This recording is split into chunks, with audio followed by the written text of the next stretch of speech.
Կտրիչ Ներսյանի հեռացումից հետո Հայաստանյան Առաքելական Սուրբ Եկեղեցու նորոգման իմ կողմից առաջարկված ճանապարհային քարտեզի երկրորդ կետը վերաբերվում է Հայաստանյան Առաքելական Սուրբ Եկեղեցու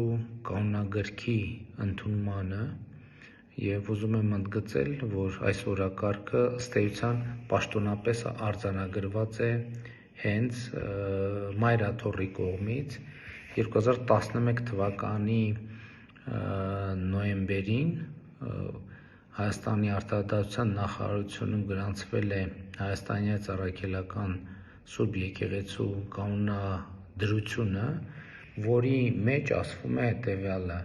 մոտ ապագային կազմվելու է Հայաստանյան Առաքելական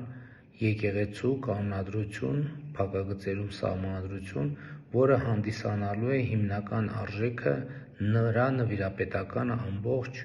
կառույցի։ Այսինքն ըստ էության ինչ է ստացվում, Կտրիչ Ներսյանի կաթողիկոսի կարգավիճակում հայտնվելուց 12 տարի անց դեռևս կանոնադրությունը համապատասխան համապարփակ կանոնագիրքը չկա եւ 2011 թվին ասում է մոտ ապագայում դա կընդունվի, 2011 թվից էլ անցել է եւս 14 տարի։ Այսինքն սա ցույց է տալիս գործերի իրական դրությունը Հայաստանյան Առաքելական Սուրբ Եկեղեցում Կտրիչ Ներսյանի առաջնորդությամբ եւ ըստ էության այս ապականոնական վիճակը դիտավորյալ է ստեղծվել, որպեսզի որևէ կանոնի գոյության հստակ պատկերացում եւ ընկալում չլինի եւ տեղի ունենա այն, ինչ տեղի ունենում եւ հետեւաբար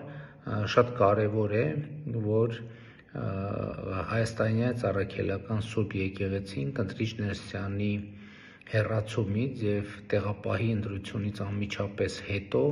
անցնի նոր կանոնագրքի մշակմանը եւ ընդունմանը, որտեղ